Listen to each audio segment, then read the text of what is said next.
प्यारे दोस्तों, आज की कहानी सुधा नाम की एक लड़की की है। सुधा एक बहुत ही आलसी लड़की थी। घर के काम करना तो दूर, वो एक गिलास पानी के लिए भी अपनी माँ पर निर्भर थी।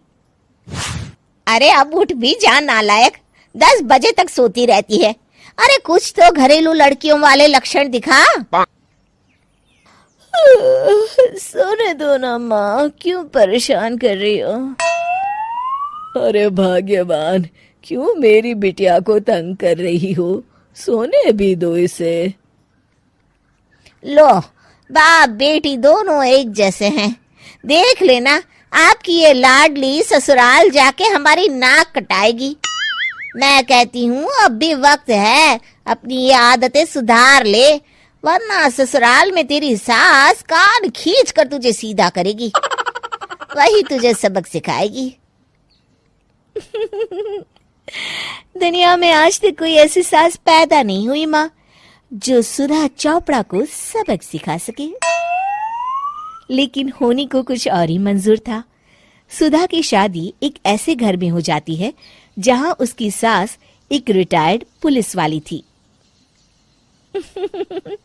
अब कहानी में मजा आएगा। हाँ माँ, यहाँ सब बहुत अच्छा है। मेरे ससुराल के लोग भी ना बहुत मिलनसार हैं। ठीक है माँ, मुझे नींद आ रही है, फोन रखती हूँ माँ। ठीक सुबह 5 बजे। अरे जल्दी उठो भाग्यवान, वरना कयामत आ जाएगी। हैं? अरे क्या हुआ? कौन सी कयामत आ जाएगी? अरे मेरी माँ आ जाएगी। तुम नहीं जानती, इस घर में सिर्फ मेरी माँ का हुक्म चलता है। सबको सुबह 5 बजे बिस्तर छोड़कर हॉल में पहुंचना ही पड़ता है। अरे अब इंसान क्या अपनी नींद भी पूरी नहीं करेगा? यहाँ मजाक चल रहा है क्या?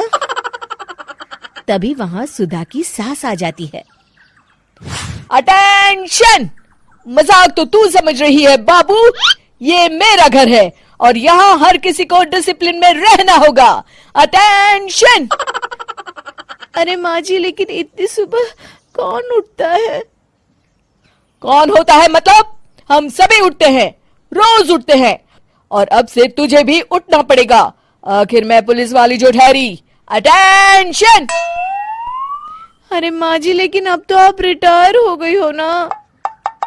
तो क्या हुआ?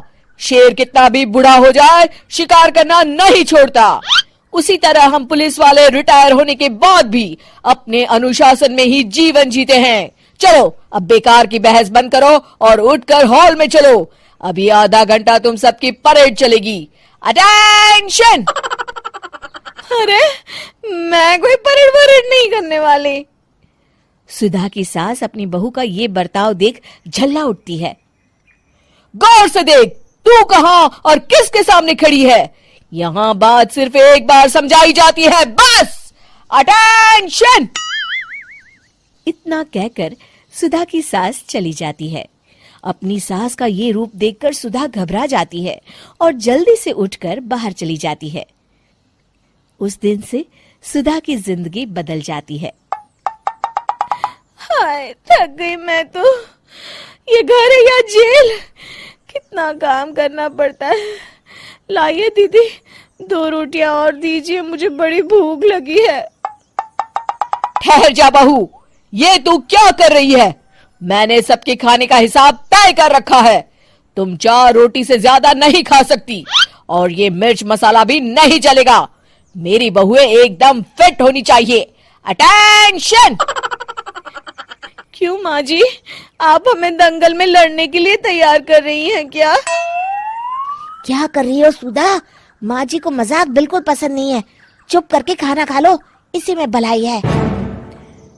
इस तरह धीरे धीरे सुधा अपने सास के रंग में पूरी तरह रंग जाती है, लेकिन इसका उल्टा ही असर पड़ता है। सुधा अपनी सास से भी ज्यादा अनुशासन की पक्की हो जाती है। सुधा की सास तो सबको 5 बजे उठाती थी, लेकिन सुधा सबको 4 बजे ही उठा देती थी। दूसरी तरफ सुधा की सास की उम्र भी हो चलती है। माँ जी, आजकल आप सुबह उठने में बहुत आनाकानी करती हैं। मुझे ये सब बिल्कुल पसंद नहीं है। अरे बहू, मैं तेरे हाथ जोड़ती हूँ, भगवान के लिए अब मुझे छोड़ दे। इतने सवेरे उठना और कसरत करना अब मेरे बस की बात नहीं है। माँ जी, आप मैदान छोड़ के भाग रही हैं। आप तो पुलिस वाली हैं। अटेंशन। अरे अब कहाँ की पुलिस वाली, अब तो मैं रिटायर हो चुकी हूँ। बस बहुत हो गया, अब तुम सब जैसे चाहे वैसे जिंदगी जियो और मुझे भी जीने दो। अपनी सास को गिड़गिड़ाते देख सुधा मन ही मन मुस्कुराती है।